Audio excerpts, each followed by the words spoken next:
Hi, and welcome to a very special episode of Line 1 TV. I'm your co-host, Jacob. I'm Cleo, and we're here at Grad X. I was away last week, and I am so thankful to be back. I missed you guys. I will never leave. Thank you for this opportunity. Let me out. Hey everyone, I'm back. Here we are at Grad X, which is Canada's biggest and Coolest. biggest and freest art event. We have a ton of student work here. We have how many students? Hundreds. This is the graduating class's live exhibition. So congratulations to all the artists exhibiting. You get to see their goated work, or well, we are seeing them right now. Before we start with that, let's do a quick recap of what happened in the last week. If you didn't catch Grad X, you also didn't catch Artist Project at the Better Living Center in the exhibition hall. This was 250 artists sharing their artwork. So much art this weekend. Holy crap, you missed it if you did. There was so much artists. work. No, there was 250 artists. She said this. Today, as of shooting, it is Mother's Day. And I sent my mom a Mother's Day text, and I sent her photos. I'm gonna show you right now, actually. You're supposed to go aw. Thank you. Insert aw sound. Thank you. Aw. Happy Mother's Day. On May the 4th, two atrocities attacked Toronto. Star Wars nerds and the Toronto Marathon. I frickin' hate the marathon. Okay, Cleo doesn't like the marathon. It's one day, and then they get like a unique thing where places are closed down. You get to experience the city in a new way. If people run. It's enough for charity? They can run in a circle. It's enough for charity? They can run in a circle. So it's also for charity, right? My name's Cleo and I want to run around in a circle for charity. Because I don't want to actually run in the city. You know what else is stinky and sweaty? Star Wars nerds. Real. So, shut up.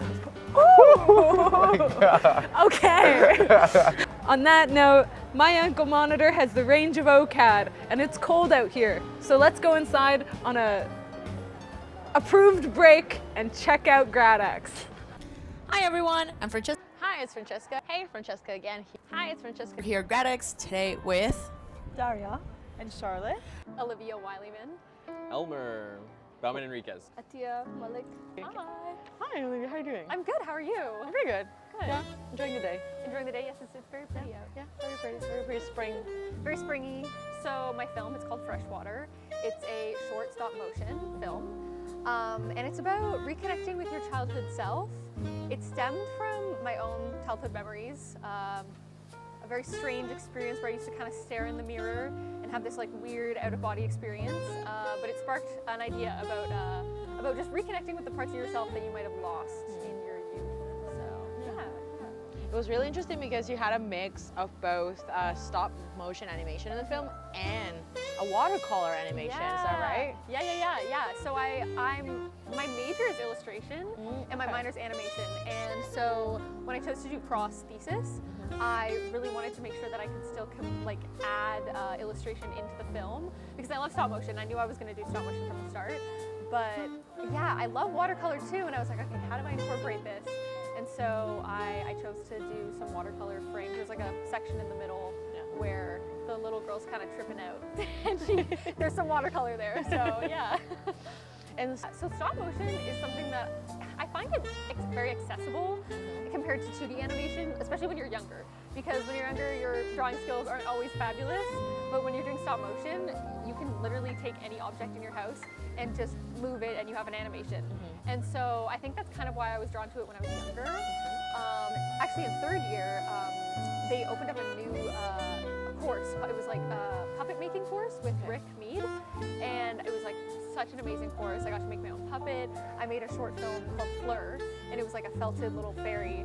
Yeah, and I was really proud of that, and my professors encouraged me to kind of pursue it a little more, and that's when I started doing stop motion more professionally, or in school. You've been at Grad X this last few days. There's been people coming in and out of your set. Yes. And looking at everything you made. What has been like the reception, your interactions? Yeah, oh my gosh, it's been like really, really amazing. everybody's been super, super kind and just telling me how much they like the film, which is, I mean, I'm proud of my film, but I honestly wasn't expecting this kind of response. People have been super receptive and just so kind. Like I had somebody come up to me crying and I was like, oh my God, I was like not expecting that. But I guess it just reminded me that I've been with the story for so long, I've kind of forgotten that it is kind of a heartfelt message. And yeah, I guess it's really resonating with people, which is really, really amazing. And I'm like so grateful for everybody who's been coming and just telling me that they like the film. It's given me like a new vision of my own work, because sometimes you're just like, when you've been with something for so long, you kind of lose sight of if you even like it or not. So this has been a really great week. Yeah. Thank you so much, Olivia. Thank you. Yeah, thanks for having me. It's my pleasure. Yeah. You may have seen me. Around. Around here couple and there. places. Yeah, on OCADU Live, but quite a bit actually. Yeah, I've like, done a couple shows, so yeah. Elmer is the first person we're interviewing who's in integrated media program. Yes. And the name of your film is Glowing Embers, and I wanted to ask you a little bit about what it's about.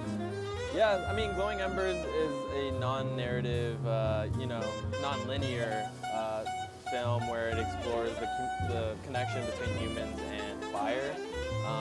From the beginning, we can tie ourselves to the technology, the first technology being fire, right? And ever since then, I think we've always had fire around us, whether it's as a tool or as something to just like, gather around.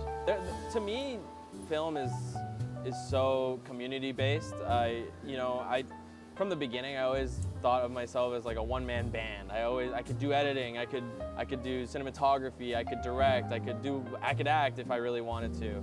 But I realized, like, especially during this time in Grad X, that is not possible to do fully. I mean, you can do it to an extent, but after a while, you're gonna tire yourself out. You're gonna really just find kind of no motivation. That's kind of what was happening with me, at least. It started opening my eyes where I was like, oh, like, this is where the bulk of it is that community, those groups of people that all, they have their hands on everything, and you can ask and communicate and be like, hey, do you think we can pull this off? Do you think we have like 5 minutes to do this? And it's like, yes, let's do it. And boom, it just like goes into motion, and it flows so well. So like, Rin, for example, is someone who's in the gaffer role, but and she's been doing lots of amazing things and lots of different projects. But I just, out of the time we've worked together, I was like, hey Rin, can you please help me? Do you have time for this? And sometimes she said no, and that's fine, because I know she's busy. But the times that she was able to, that's when I was like, yes, please, like, we will be using this time adequately and have fun with it, at least, because that's what I really loved, is just like connecting over film and over the process of it. It's just, which could be hard at times, but when you have people that you know and people that you connect with really like easily, then the project becomes a lot more easier. Absolutely, yeah. Yeah. Where can people find the film? Yeah, people can find the film on my YouTube channel. It's Scorched Quantum. Here, let me bring out the business cards real quick. Someone's laughing. Boom, the QR code. But boom, where are you? Yeah. Thank you so much, Elmer. No, thank you. We're really lucky. We met through fate back in second year. They had a stop motion class together, and both independently decided, oh yeah, this is what we want to do. And then we were put in like one of those like group projects where you're like, ah man, I'm stuck with people. But we had the same working process. We were both equally as ambitious, and from then on, we knew. Yeah. Yeah. For me, success is not about how much money have or how lucky you are or anything. Just about success is about working with the right partner. Yeah. That's why I'm saying Charlotte is the right partner to work with. Yeah. Yeah. I'm so lucky. Yeah, I'm so lucky. And so when it came to thesis, Daria approached me, but I was already like, had my eyes on Daria. We're like, okay, we're doing something together. So, yeah. Basically, the story revolves around two sisters who hate each other, and they have to come together to fulfill their late mother's secret, like, final wish, which is to find her secret lover.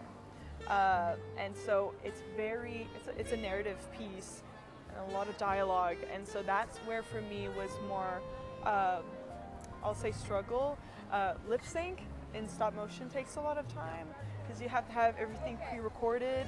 And then I went and was like goofy and like acted out each person, each character, and then used video to match their faces with my lips. So it's a very tedious process, but super worth it. So I love it. Yeah. Yeah, for me, our animation set in 1950s and black and white. Yeah. And I avoid to use any digital tools like 3D modeling, 3D scanning or laser cutting. We wanna catch 1950s vibe. That's why it was the challenging to find that kind of style. And that's why I use metal, wood, organic material like a plaster, clay, and she took all of them and make it like, yeah. And I also wanted to ask you about, you've been next to your set this last few days. What has been the reception from your public coming up to you? It's been amazing. We were so fortunate that people have like so many. It's been crowded. It's been a lot of talking, if you can hear it in my voice. But people have been so lovely and so respectful because we have all of their incredible work all displayed and laid out, and everyone's like, "Can we take pictures?" Same. Big fan. I didn't need to secure anything. Yeah, they are so respectful.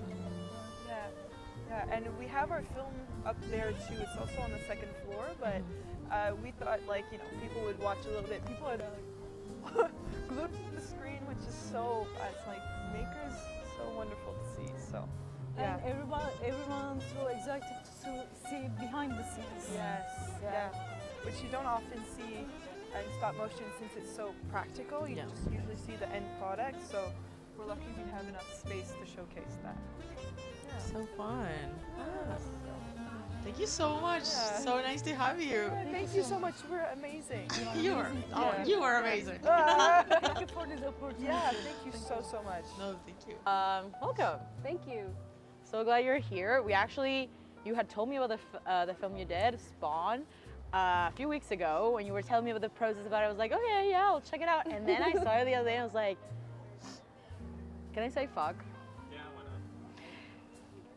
And I said, fuck, this is so good. Thank you. You know, when you look at something over and over and over, you kind of just see it as like its parts and not the sum of its parts.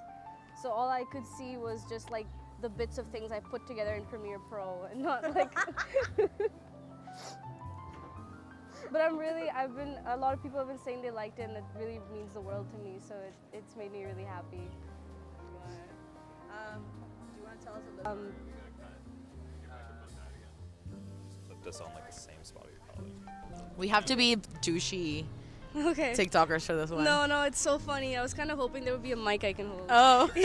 Yeah, so my film's an abstract mixed media animation. It's about my personal experience with dissociation and just kind of like the disconnect between the mind and the body and, just feeling separate from like personal memories, but then there's things in your life that bring you back and then you feel that distance again, and it's kind of this back and forth. And it's represented through my physical self and also this kind of worm creature that I've designed to represent the soul. And it's swimming through these like sketchbook pages that kind of represents like the space of the mind, stuff like that. I really like creating like liminal spaces, and I mostly make work about myself. And as my art styles evolved, my representation of myself has changed a lot. But I feel like right now, the place that I'm in, I just really enjoy just speaking about very personal things because I want my work to come off as sincere. And I know if I'm speaking about myself, at least I know that I'm being honest. And I just, I like balancing that line of like reality and stylization. So I'm like, okay, this drawing looks like me, but a stylized version of me. And I like to draw like pretty shapes and like just like organic shapes. So I like things to look alive, and I try to get that through with the movement that I animate as well. And then also the handmade aspect of it. That's something I always want to have in my work, just because again, animation is a very digital heavy medium, and I'm like, oh, but like there's such a charm to things that are made like with the human hand, and you can tell when you look at it. Yeah. So that's just those are like the main things that I want to keep consistent in my work. You won audience favorite on the opening night for animation. How do you feel? I did. I won along with the goated creators of Francis and Margot. Shout out to them. That was very validating for me because I'm very tough on myself when it comes to my own work. And I'm always like, oh, well, my friends say they like it, but they're my friends, so how do I know if they really mean it? So to hear that a lot of people really liked it, it gave me a lot of confidence in like my practice, and it just encourages me to like keep working in that direction. That'll be all for now, and I'll see you later. Bye. Bye. Hi. Hello. Do you want to introduce yourself? My name is Vishal Patel. I am in 4th year of drawing and painting, and I'm participating in Grad X. Wow. Hi, I'm Jada Lee Daly. I am a multimedia artist, and I am just graduating from experimental animation. I'm Isabella Nicastro. I'm a graduating drawing and painting student at OCADU University, and I'm participating in this year's Grad X. I'm Vismay Sangavi. I'm in drawing and painting. I'm just graduating, so I just finished my 4th year. And would you like to tell us what your work is all about? Yeah, so it's my body of work that I produced during thesis for 10-11 months. It's titled Shakti, the Feminine Essence of the Cosmos. In it, I'm exploring how in the Hindu tradition, it's believed that the feminine energy is actually the sustaining force of the universe, and that in every atom, every molecule, it's actually believed that it's, feminine energy that's in it. You know what I mean? My short film vignette is a stop motion about the Black communities and their hair. For me, as a Black woman, I've always experienced a lot of both negative and positive responses for just existing with my different hairstyles. So I wanted to see if anyone else was also experiencing it. So I talked with the Almeida group here at OCAD, the Black Student Association, did a huge survey with them, and a lot of students have experienced people randomly touching their hair, a lot of just personal reflective issues about their hair and how it looks on them, and a lot of people even now recently just started taking care of their own hair. So I really wanted to express that through stop motion. My work basically revolves around a trip that I took to the south of Italy to go visit my relatives that I hadn't seen either for 10 plus years or some that I'd never even met before. And basically the work is just touching upon points of my cultural heritage, things like food culture, Catholic religion, superstition, and basically the point at which all of these things intersect. So recently I went on a trip to India for about 7 months. It was very spontaneous. I was supposed to go for 2 months. I'd already started my semester, and when I came back I wanted to talk about my experience being in the ashram, and I wanted to talk more than about my faith. I wanted to talk about the problems I had, or the dualities I had with my faith. Sometimes I would be so immersed into it, and then sometimes I would see myself really disconnected. So I wanted to make work that could be relatable, because people have these dualisms in all kinds of topics. For me, it was faith. I wanted to create work that really didn't have too much of a cultural or religious tie, but more so a general idea of something that everyone goes through. How was your overall experience in OCAD? It was amazing. Coming into OCAD, I was just, on Reddit, like YouTube, all of those reviews, and I was scared, Yeah. I'm like, oh my God, there's such bad reviews, and what kind of decision did I make?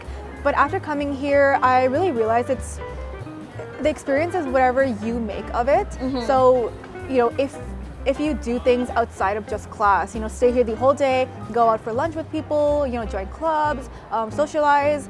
I love that it's such a tight-knit community and that you know everyone. It feels like an episode of Victorious, like a huge high school. Yeah. In a way, you know what I mean? Yeah. I know I started back in COVID in my first year, so it was pretty lame. It was just me online talking to people. But it got way better starting like second way through second year. And I really started meeting people, getting to use the studios, working around the space, and then just working at the admissions and recruitment office gave me a chance to meet so many other students and see so many other works. Yeah. It really kept like the creative flow going, and I absolutely love the studios here. There's just so much you can do there. Nice. I found that there was a great sense of community amongst like my drawing and painting peers, especially in the thesis studio and in fourth year.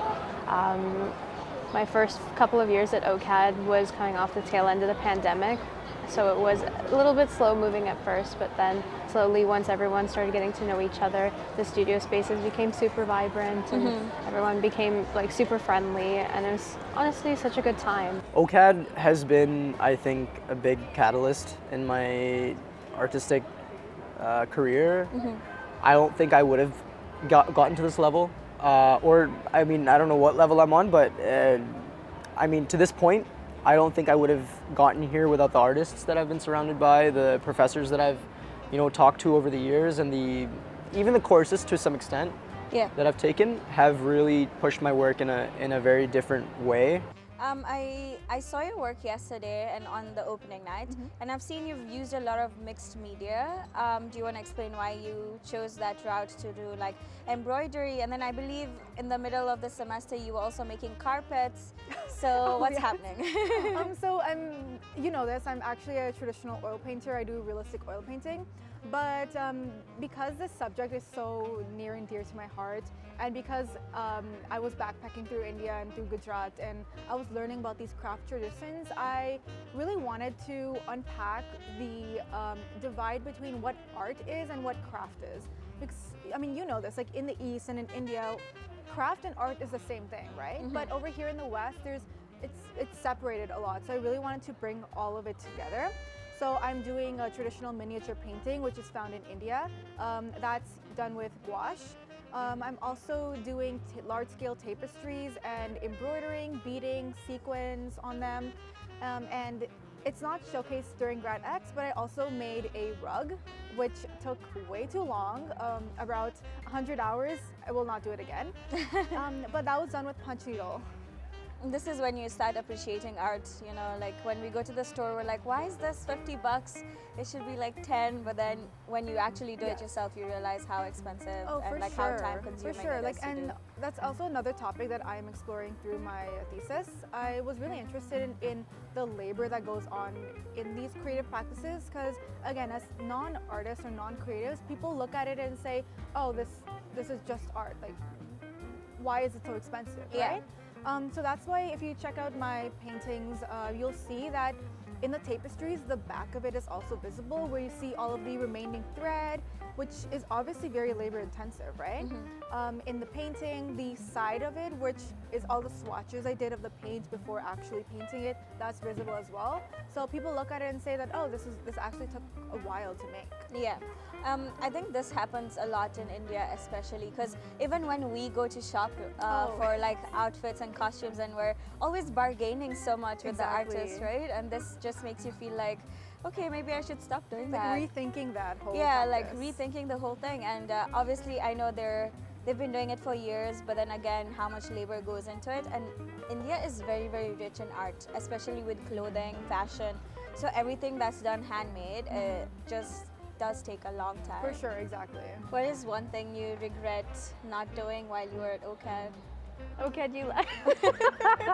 Actually, I do regret not doing something like this because it's a really awesome like initiative you guys have going, and like even there was OCADU Live recording for the Encounters with Artists project that I had been involved with too. That like it's super cool to have all this kind of like art stuff that's happening being documented by you guys and being put out there for like not just the students to see but everyone in Toronto. And so it's awesome stuff that you guys are doing. I kind of wish I had gotten involved sooner. Thank you. If you had to give other drawing and painting students coming up this year, what advice would you give them? I'd say make the most out of the time that you have here, because I think what happens is a lot of people get stuck on this idea of not getting involved on campus, of like being too overwhelmed with schoolwork and things like that. And I understand it's tricky to keep up with the both of them, but the best times came for me when I was getting involved in like different exhibitions that were going on like inside the school, getting involved in different like clubs and projects, just like even just hanging out in the studio to make friends that way. Like I would say definitely put yourself in the social spaces at school, like get involved. I know it's scary, I know it's intimidating, but yeah, it's a definitely bit hard to make friends, honestly. Yeah. Yeah, I mean, I think part of it is that sometimes people are like scared of each other. Yeah. More so than anything, and especially for like painters, because we spend so much time alone. Yeah. Sometimes it's difficult to go approach people, but like even just going up to them and like doing an icebreaker, like, oh, can I borrow some of your paint? That usually leads to like a year-long friendship or like 4-year-long friendship, right? Yeah, and I feel like a lot of people here have different styles and they're like different upbringings and stuff. So sometimes when you see someone, you just get a little intimidated to like go ahead and like talk to them.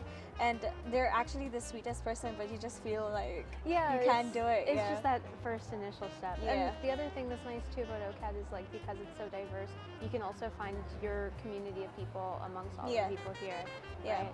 And so it's a good time. It's like a nice mix of everything. Yeah. I know I started back in COVID in my first year, so it was pretty lame. It was just me online talking to people. But it got way better starting like second way through second year. And I really started meeting people, getting to use the studios, working around the space, and then just working at the admissions and recruitment office gave me a chance to meet so many other students and see so many other works. Yeah. It really kept like the creative flow going, and I absolutely love the studios here. There's just so much you can do there. Nice. How was your experience throughout COVID? Because I also did my first semester online.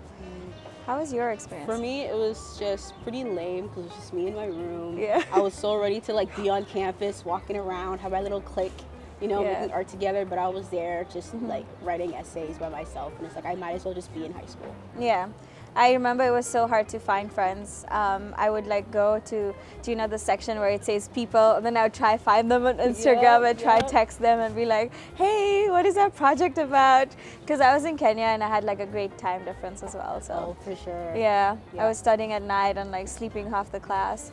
But yeah, COVID was very interesting. For sure. I got lucky though because someone invited me to the OCAD Discord, so I was able to like talk with a lot of other students, see what was up, and then that's how I got to join the movie club. So every Friday night I would just watch movies with other students. So that was my way of making friends. That's so cool. Yeah. If you had to give your younger self some advice, what would you give? I would probably like really like stare them down and tell them put the Switch away. You have things due. You will have time later to play Animal Crossing. Yeah. I really submitted so many things so late just because I had to play video games. It really wasn't that serious. I was just so used to just escaping my reality sometimes that now it was like really affecting my life because I just been through a lot. So it's like it's time to like step back into reality, you know. There goes gravity, but like just be like being present, be there, and work on your stuff. Yeah. What is one thing you regret not doing while you were at OCAD? Definitely the field trips. There were so many. I went on like 1 or 2, but I should have went on the one to like the Toronto Islands, to the different like areas of Toronto, because I'm not familiar with downtown Toronto. I grew up in like Brampton my whole life.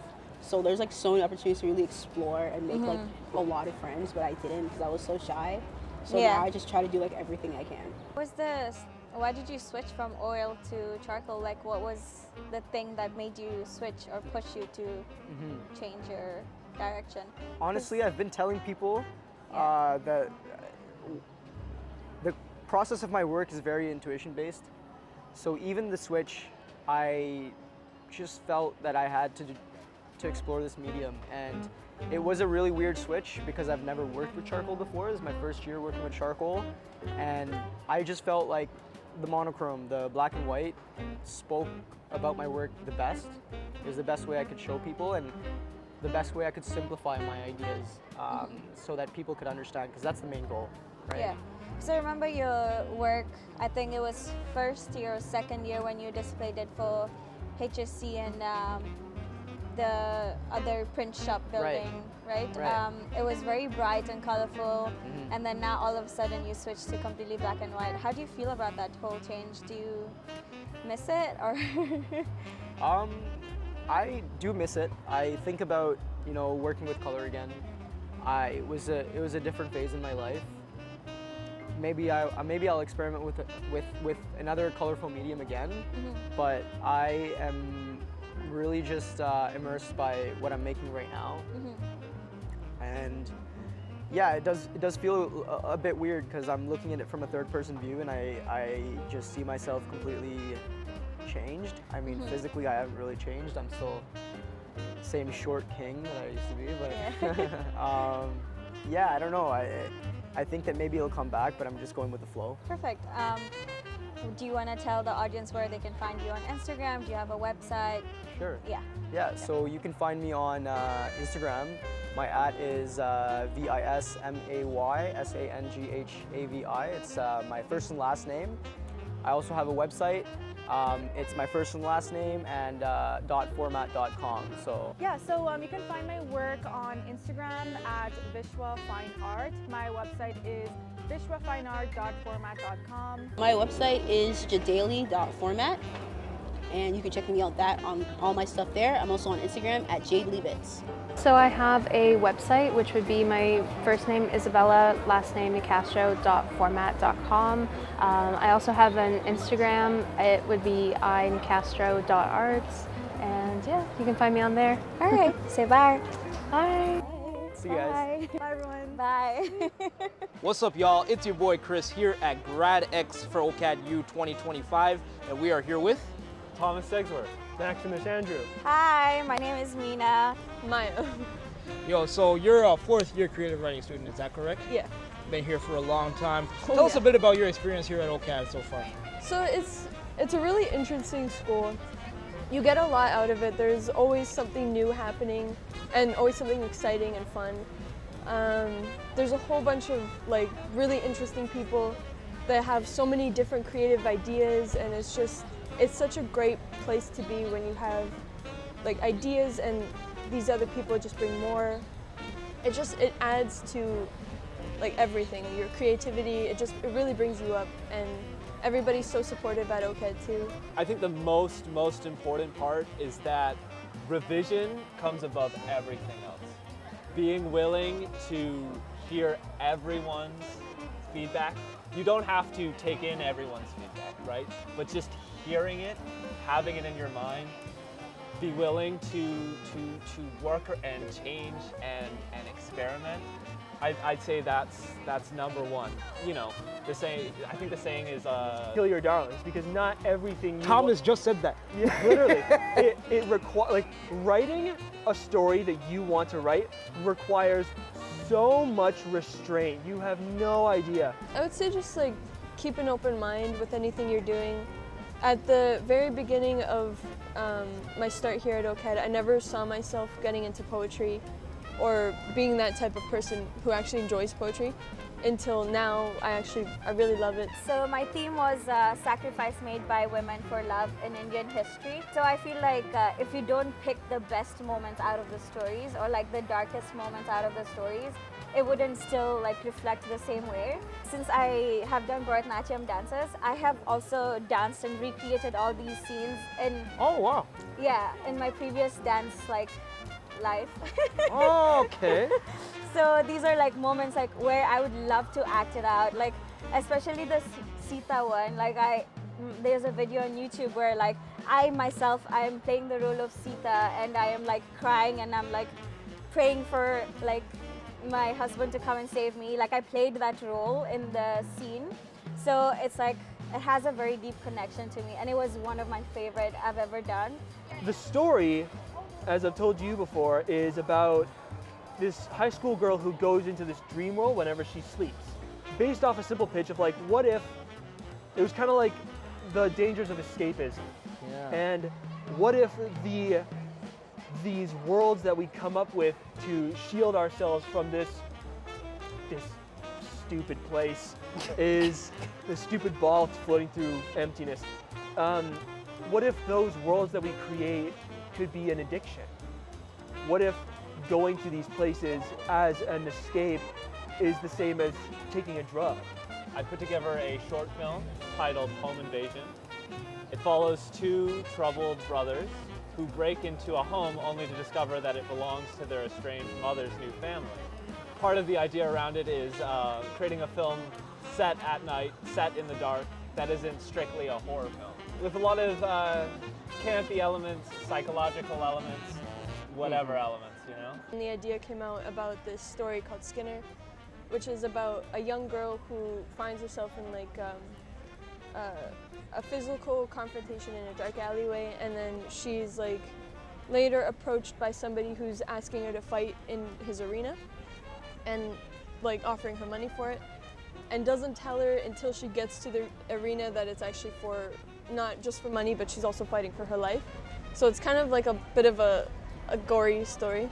I take a lot from David Lynch, Pedro Almodovar, other neo-expressionists of this time. If you've seen movies like Triangle of Sadness or The Substance, you know, I really took a lot from French New Wave from the 50s, specifically the director Marguerite Duras, who began as a novelist, right? Oh. With her film Hiroshima Mon Amour, right? And when I was trying to figure out how can I put together a film, I look at something like Hiroshima Mon Amour and I'm like, okay, so this is a very much a story with with two characters, limited set, but it goes back and forth in time. Characters lie to each other, they manipulate each other, and it's a story that pushes film to a new level through purely literary means. That's kind of the biggest trial for learning, like creative writing and stuff like that. Finding your niche in your way. Anything that the teachers won't teach you, teach yourself. You can find anything you want on YouTube. There are lectures, like full lectures on YouTube by Brandon Sanderson. There are these YouTube channels called The Closer Look. They are full of wisdom. If you want to be in the creative writing course, you need to open your mind, accept criticism, and be prepared to learn. Where can the good folks online find you online if they want to see more of your work or more of your stuff? On Instagram, my handle is Maya, MAIADP13. On the YouTube channel Citadel of Scribes, I am narrating the video essays that we do as writing advice. Oh. So if you guys want tips or want to hear some biased opinions on the works of other people that are far greater than ours, you can listen to me rambling on for about 10 minutes on YouTube on the Citadel of Scribes. Yeah, and you're reaching the end of your journey here at OCAD, so how does it feel? Honestly, I am more like scared. I thought I would feel like a relief after Grad X, but now I'm like, okay, I actually need to get a job, start paying for my rent and start paying for my expenses, you know. This Grad X party is like a bookend, so it feels nice. Yeah, in a way, kind of like a celebration of like how far you've come as an artist, and like you get to experience that with all the folks in your program and in your grade. Yeah, and like, how much everybody else has grown with you. Yeah. They can find me Thomas_Segsworth on Instagram, or my Gmail, which is thomassegsworth@gmail.com. And you can find the film on YouTube as Home Invasion.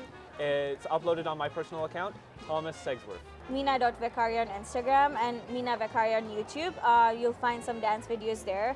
Mina Vekaria on TikTok. That's about all the time we have today. Mina, thank you so much for taking the time doing this interview. Thank you so much. Great conversation. Thanks for watching. Bye. Welcome back. Thank you to all the hosts and all the artists for talking with us. And now we're going to talk about what's upcoming in the Toronto area. Take it away.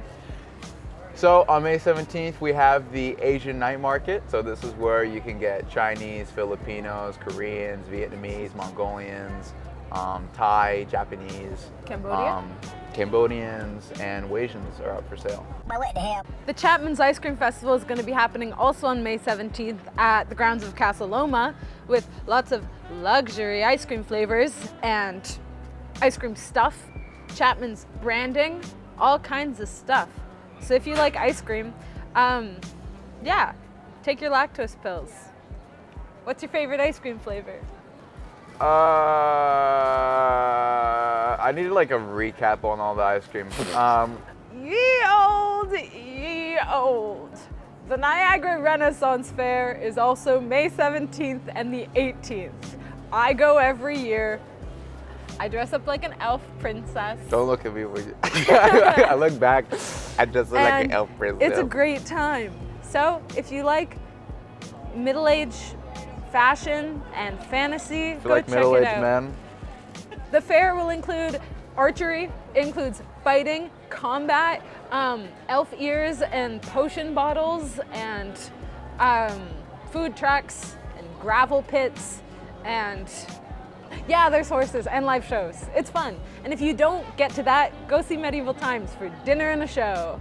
following that week from the 23rd to the 25th is the Anime North Festival. We have vendors, we have screenings, and there's also a mechanics combat thingy happening. Robotics combat, that sounds sick, so be there. What's interesting is every time I keep searching for anime, I get really hot stuff starting with H.